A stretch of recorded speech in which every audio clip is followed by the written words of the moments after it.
स्वातंत्र्यदिनी राज्यपाल CP राधाकृष्णन यांच्या हस्ते ध्वजारोहण. पुणे दिनांक 15. भारताच्या 79व्या स्वातंत्र्यदिनानिमित्त राज्यपाल CP राधाकृष्णन यांच्या हस्ते विधानभवन येथे मुख्य शासकीय ध्वजारोहण करण्यात आले.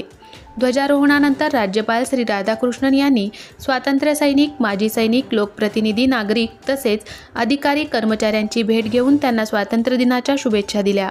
यावेळी नगरविकास राज्यमंत्री माधुरी मिसाळ, आमदार बापूसाहेब पटारे, विभागीय आयुक्त डॉक्टर चंद्रकांत पुलकुंडवार, पुणे पोलीस आयुक्त अमितेश कुमार, पिंपरी चिंचवड पोलीस आयुक्त विनय कुमार चौबे, कोल्हापूर परिक्षेत्राचे विशेष पोलीस महानिरीक्षक सुनील फुलारी, पुणे महानगरपालिका आयुक्त नवल किशोरराम, पिंपरी चिंचवड महापालिका आयुक्त शेखर सिंह, जिल्हाधिकारी जितेंद्र डुड्डी, जिल्हा परिषदेचे मुख्य कार्यकारी अधिकारी गजानन पाटील, पोलीस अधीक्षक संदीप सिंग गिल यांच्यासह सैन्य दलातील अधिकारी, विविध विभागांचे वरिष्ठ अधिकारी, स्वातंत्र्य सैनिक, माजी सैनिक, लोकप्रतिनिधी, अधिकारी, कर्मचारी, नागरिक, शालेय विद्यार्थी उपस्थित होते.